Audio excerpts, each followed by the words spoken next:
शिव साधक के 3 कर्म होते हैं जो उसे हमेशा साधना में, शक्ति में, प्रयोग में सफल बनाते हैं।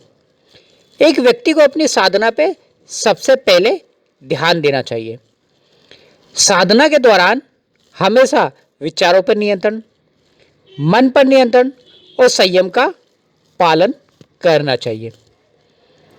दिक्कत कहाँ होती है कि हम साधना तो करते हैं पर भटके हुए मन से।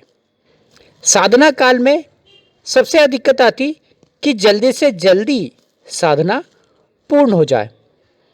हर कोई कोशिश करता है कि जल्दी से जल्दी मेरी साधना पूर्ण हो, जिससे मैं कोई प्रयोग कर सकूं, जिससे मैं धन अर्जित कर सकूं और जिससे मैं सफल हो सकूं। पर वह यह भूल जाते हैं कि यहाँ पे जब तक तुम शून्य ही नहीं होगे तो साधना का फल कैसे मिलेगा। स्थिर ही नहीं होगे तो शक्ति अर्जित कैसे होगी, और जब शक्ति अर्जित ही नहीं होगी तो उससे तुम कोई प्रयोग कर कैसे पाओगे। तो साधना काल में इस चीज का हमेशा ध्यान रखना चाहिए। इच्छा शक्ति, संयम बनाए रखें। जल्दबाजी और गति और ज़्यादा कर लूँ, इन चीज़ों को हमेशा अवॉइड करना चाहिए।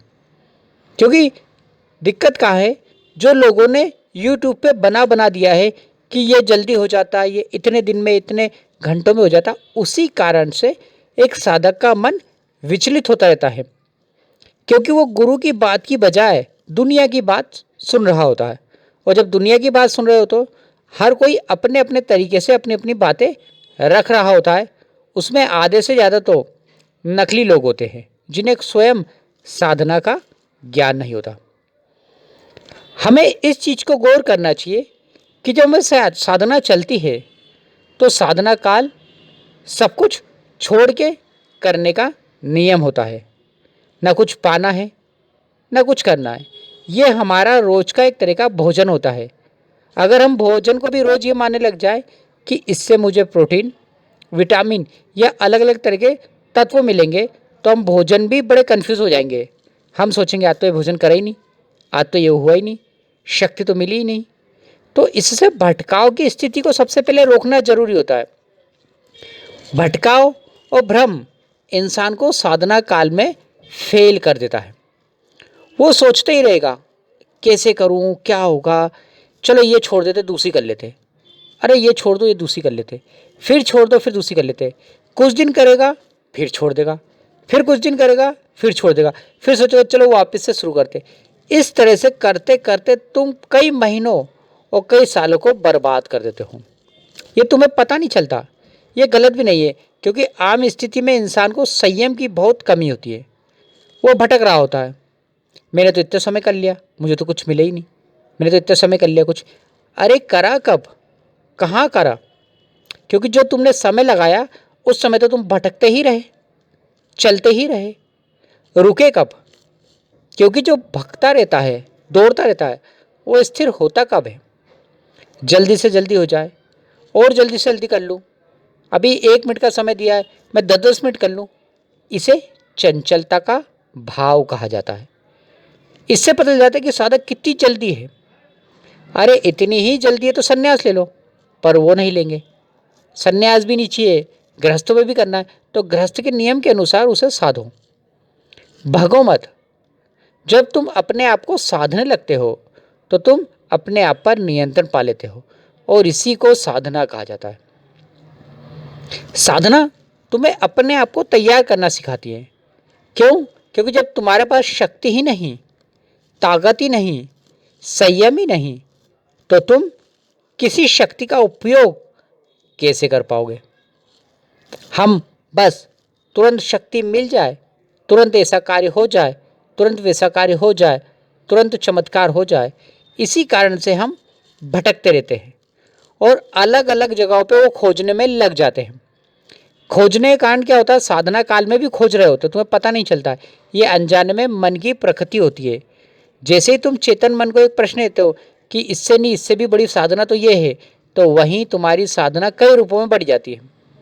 कर तो तुम साधना रहे होते, पर मन ये सोच रहा था इससे अच्छी तो वाली साधना थी, वो तो कम समय की थी, और उसमें ज़्यादा शक्ति बताई गई है। शक्ति बताना और शक्ति होना दो अलग बातें होती हैं, क्योंकि हमें लगता है कि नहीं बताइए इसका मतलब कि होगी। इस चीज़ को हमेशा ध्यान रखना कि बताना और होने में अंतर आता है, तभी साधक उन दो के बीच फंस जाता है कि नहीं ऐसा हो सकता है। जब तुम अपनी साधना को पूर्ण कर लो तो तुम्हें आगे के चरण पे आना चाहिए, यानी शक्ति धारणा। शक्ति धारणा का मतलब ये नहीं होता है, कई लोगों ने धारणा का एक अर्थ बना रखा है कल्पना करना। धारणा का मतलब होता है अपने अंदर उसे उतार लेना, उसे धारणा कहा जाता है। लोग ज़्यादातर कल्पनाएं करने लग जाते हैं कि मेरी शक्ति बढ़ गई। ये आत्म सजेशन होता है, ये एक तरह से हम अपने आप को आज्ञा देते हैं।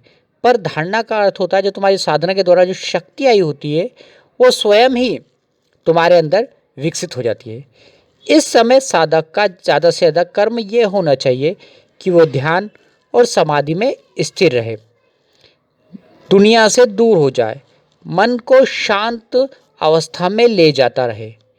कोशिश ये करे कि उसके जितने भी कर्म हो शांत बैठ के हो, यानी भटकाव वाले ना हो, जिससे उसकी मन की स्थिति शून्यता में जाती रहे। हम यहाँ साधना करते वहाँ भटकने भग जाते, तो जितनी शून्यता बनाई होती उतना तो भटकाव में ख़त्म हो जाती। अब भटकाव में ख़त्म हो जाने से मन इतनी चंचलता में आता कि जितनी हमने शक्ति को धारणा करी थी वो सब निष्क्रिय हो जाती। हमने अपनी शक्ति को ही क्षीण करते आते हैं, हमें पता नहीं चलता है। कारण मैंने तो साधना कर ली है, बस हो गया, अब छोड़ दो, चले जाओ। इसे एक तरह से मान लेते हैं कि हमने एक पौधा लगाया तो पौधे को पानी देने के साथ साथ हमें ये भी ध्यान रखना पड़ता है कि पौधे को सुरक्षित भी रखना है, कीड़े मकोड़ों से बचाना है, धूप से बचाना है, बारिश से बचाना है, दूसरी चीज़ों से भी बचाना है। सिर्फ पानी देने से कुछ नहीं होता, उसके साथ साथ हमारा कर्म होना चाहिए कि जितनी ज़्यादा से ज़्यादा हम धारणा बनाएं मन की शांति वाली, वो स्थिर रखें, भटकावों से दूर हो जाएं, व्यर्थ की चिंताओं को छोड़ दें। कर्म तो होता ही है, पर कर्म के साथ साथ ये नहीं कि हम भटकते ही रहें। हम जितना अपने आप को स्थिर कर पाएंगे उतनी हमारी शक्ति की धारणा अपने आप बढ़ जाएगी, और जैसे जैसे धारणा विकसित होती चली जाएगी तुम्हारा मन शून्यता की अवस्था में स्वयं ही लीन होने लग जाएगा, तुम्हें कुछ करने की आवश्यकता नहीं होगी। जब साधक का मन स्वयं ही ध्यान की अवस्था में जाने लग जाता है तो उसकी शक्तियाँ और ऊंचे स्तर पर आती हैं और उसे समाधि की अवस्था में लीन रखने लग जाती हैं। यह समाधि की अवस्था साधक की शक्तियों को विकसित करती रहती है। इसी शक्ति के द्वारा साधक कोई साधना का प्रयोग कर सकता है। अब हमारे अंदर जो शक्ति भर चुकी होती है, अब हम इस शक्ति को प्रयोग में भी ले सकते हैं, यानी प्रयोग कर सकते हैं किसी व्यक्ति पे और अन्य क्रियाओं पर हमारा जो पहला लक्ष्य होना चाहिए वो शक्ति का प्रयोग अन्य व्यक्ति की बजाय स्वयं पर होना चाहिए।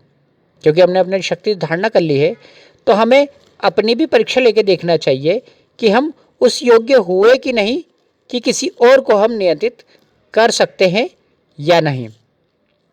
क्योंकि क्या होता है कि व्यक्ति अन्य व्यक्ति पर प्रयोग तो पहले शुरू कर देता है, पर अपनी कमजोरी, अपनी ताकत व अपनी क्षमता को तोल नहीं पाता है, जिससे वो दूसरे पे प्रयोग करता है और फेल हो जाता है। तो वो ये सोच बैठता है कि मेरी तो शक्ति ही नहीं।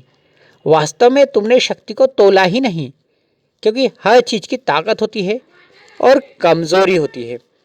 अगर ताकत और कमज़ोरी को हम पहचान लेंगे तो हम सही जगह पे सही प्रयोग करके सफल हो जाएंगे।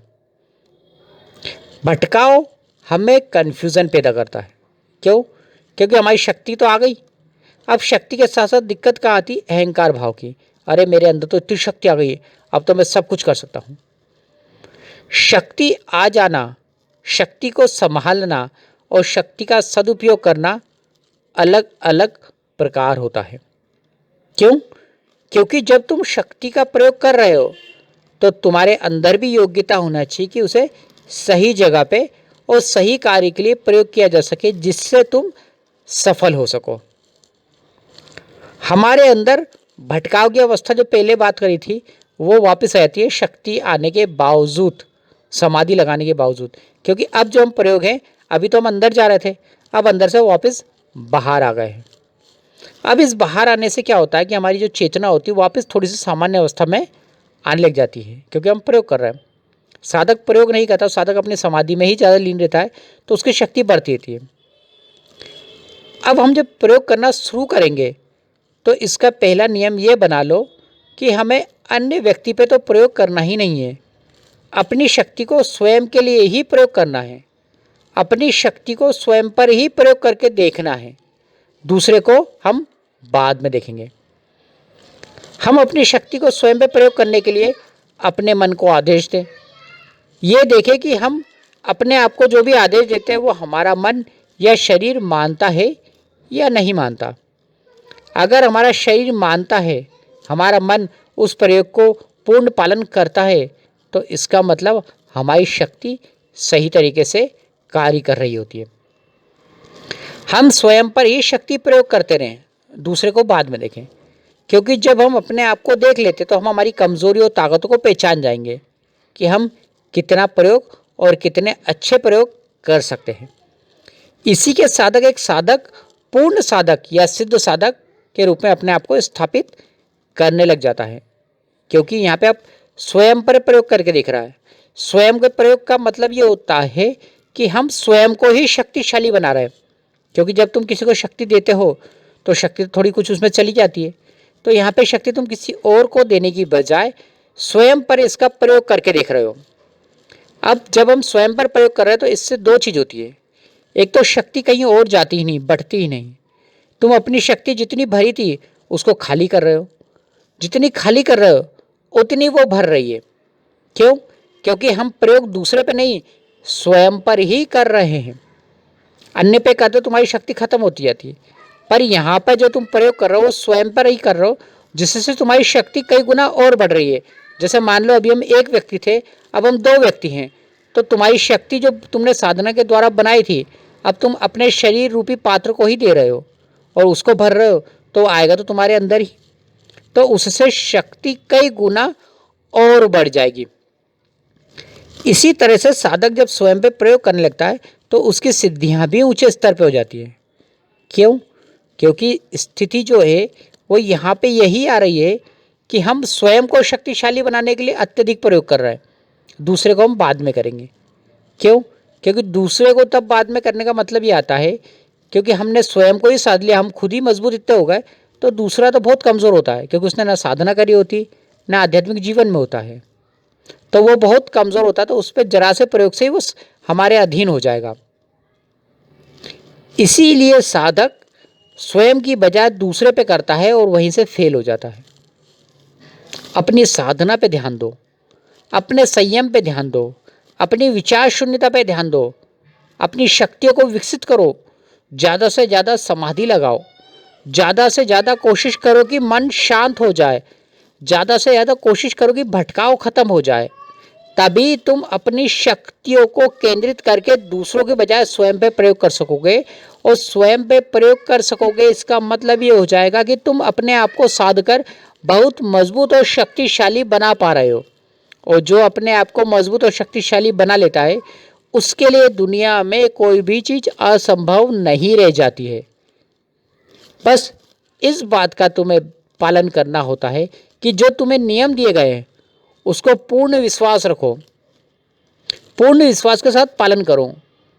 अगर तुम मानते भी हो पर मन में पूर्ण विश्वास के साथ नहीं मानते तो फिर वहीं पे कमज़ोरी आती है, और कमज़ोरी आने से विचारशीलता और किसी परंपरा को मानने में साधक कमज़ोर हो जाता है, इसीलिए वो फेल हो जाता है। क्योंकि हमेशा हर चीज़ में मेहनत लगती है, सरलता से कुछ भी प्राप्त नहीं होता है। क्योंकि जो सरलता से प्राप्त होता है उससे उसकी कीमत का ज्ञान नहीं होता है। जिस तरह से एक स्त्री अगर बच्चे को तुरंत पैदा कर दे तो वो बच्चे का महत्व ही नहीं रखेगी। क्यों? क्योंकि बोले कल भी पैदा कर सकते हैं, परसों ही पैदा कर सकते हैं। जो 9 मास का समय होता है उस समय उसको पता होता है कि कितनी तकलीफ़ होती है और कितनी पीड़ा होती है, तभी उसकी कीमत समझती है। क्योंकि जानती है कि जब हमने मेहनत करके किसी चीज़ को उत्पन्न करा है तो उसका सम्मान, उसकी देखभाल सबसे ज़्यादा ज़रूरी हो जाती है। तो साधक बनो, सिद्ध बनो। शिव ओम।